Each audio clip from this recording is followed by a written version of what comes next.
Podcast Network Asia.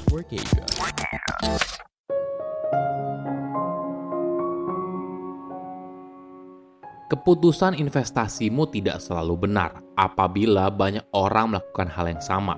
Putusan investasimu tidak selalu benar hanya ketika orang penting setuju dengan kamu. Keputusan investasimu benar apabila telah melewati periode yang cukup lama. Halo semuanya, nama saya Michael. Selamat datang di podcast saya, Sikutu Buku.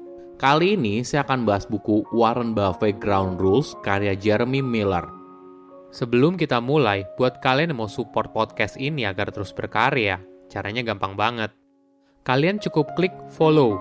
Dukungan kalian membantu banget supaya kita bisa rutin posting dan bersama-sama belajar di podcast ini.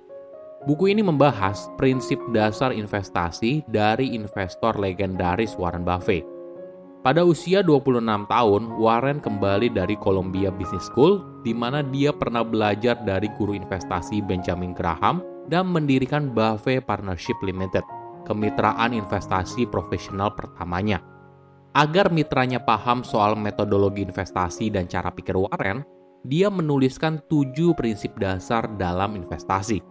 Kemitraan itu beroperasi selama 14 tahun dari tahun 1956 hingga 1970. Selama periode tersebut, Warren mencapai rekor kesuksesan investasi yang luar biasa. Pada tahun 1968 saja, dia berhasil mengalahkan indeks pasar saham Dow lebih dari 50%. Saya merangkumnya menjadi 3 hal penting dari buku ini. Pertama, tidak ada yang tahu masa depan seperti apa. Kamu pasti pernah dong menonton di televisi seorang ahli lalu memprediksi masa depan dari suku bunga, harga minyak, dan sebagainya. Uniknya, di pertemuan pertama dengan para partnernya di sebuah kemitraan investasi, bahkan sebelum mereka menaruh dana di sana, Warren menekankan kalau dirinya tidak akan membuat prediksi soal harga saham secara umum atau fluktuasi bisnis.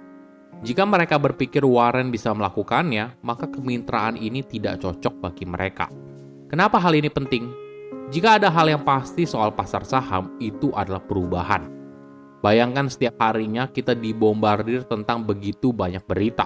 Misalnya perang di Ukraina, krisis gas di Eropa, dan sebagainya. Ketika mendengar sebuah berita buruk, apa reaksi alamiahnya? Tentunya kita harus menjual saham yang berkaitan dengan isu tersebut kan? Tapi jika kamu melakukannya terus-menerus, kamu tidak akan mendapatkan keuntungan. Yang ada malah kerugian. Perlu kita sadari, dunia penuh ketidakpastian dan banyak hal yang tidak bisa diprediksi, bahkan oleh para ahli sekalipun. Saham bisa naik dan turun dalam sekejap mata.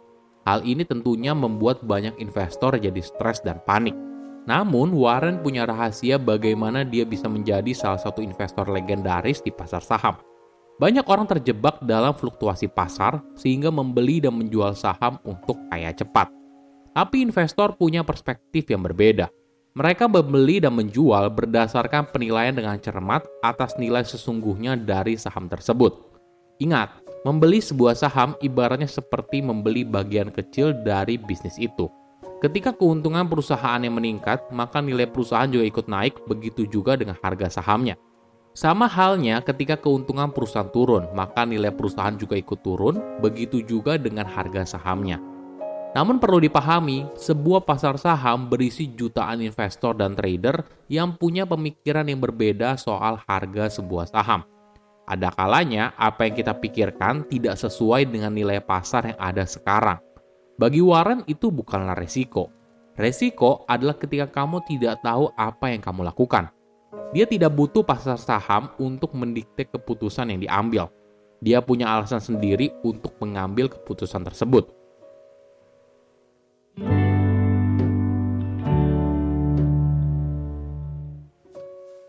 Kedua, jangan remehkan bunga berbunga. Setiap investor itu berbeda. Pada tahun 1956, Warren hanya punya $100.000 sebagai dana awal investasinya. Dalam waktu 4 tahun, dananya telah bertumbuh hingga hampir $2 juta. Rahasianya berasal dari investasi ke perusahaan yang kecil. Di tahun awal karirnya, Warren fokus membeli perusahaan yang masuk dalam kategori generals, yang diartikan sebagai perusahaan yang cukup baik, tapi entah kenapa harga sahamnya berada di bawah harga pasar. Namun semakin kesuksesannya bertambah, definisinya soal nilai perusahaan juga berubah. Fokusnya tidak lagi mencari perusahaan dengan harga saham yang murah, tapi pada kualitas sebuah bisnis dan prospeknya untuk tumbuh. Pelan-pelan, Warren mulai berpindah dari perusahaan cukup baik dengan harga saham yang wajar, menjadi perusahaan dengan bisnis yang luar biasa dengan harga saham yang wajar. Jangan lupa juga keajaiban dari compound interest atau bunga berbunga. Bahkan ilmuwan jenius Albert Einstein mengatakan kalau bunga berbunga merupakan keajaiban dunia ke-8. Orang yang memahaminya akan mendapatkan uang, sedangkan yang tidak akan membayarnya. Warren sendiri pernah menulis kalau bunga berbunga dapat secara signifikan meningkatkan pengembalian investasi dalam jangka panjang. Sementara deposit $100.000 yang menerima 5% bunga tahunan sederhana akan menghasilkan $50.000 dalam total bunga selama 10 tahun. Bunga majemuk sebesar 5% dari 10.000 akan berjumlah 62.889,46 selama periode yang sama. Sederhananya, bunga berbunga membantu investasi menjadi lebih besar dalam waktu yang singkat. Jika kamu mengikuti strategi ini, tentunya tidak ada jaminan kalau kamu akan jadi miliarder seperti Warren Buffett. Semua ditentukan oleh dirimu sendiri, investasimu, dan pilihan yang kamu buat. Tapi jika kamu mengikuti saran dari Warren Buffett, kamu pasti akan melakukan investasi yang lebih cerdas, yang kemungkinan besar akan menghasilkan keuntungan yang lebih tinggi.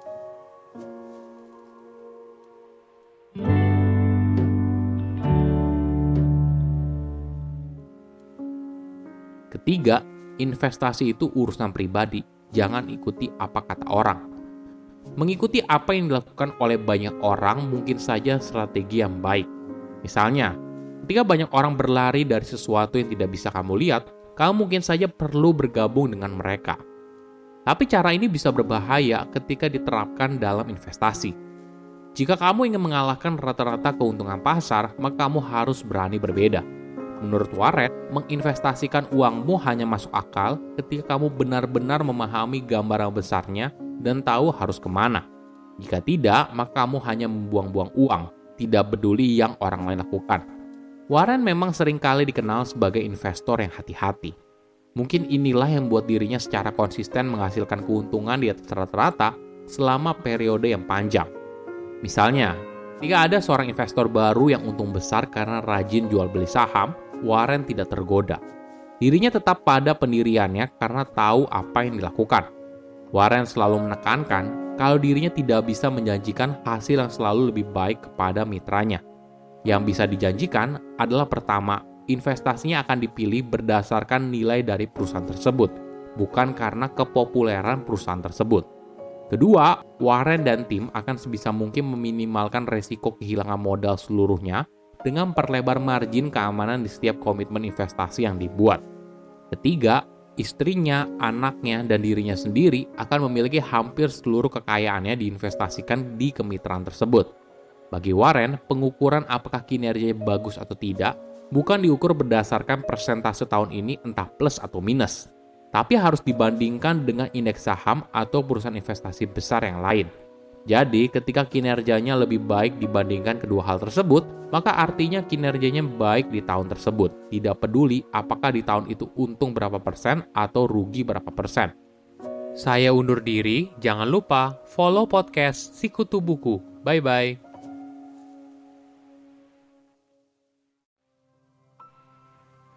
Pandangan dan opini yang disampaikan oleh kreator podcast, host, dan tamu tidak mencerminkan kebijakan resmi dan bagian dari podcast Network Asia.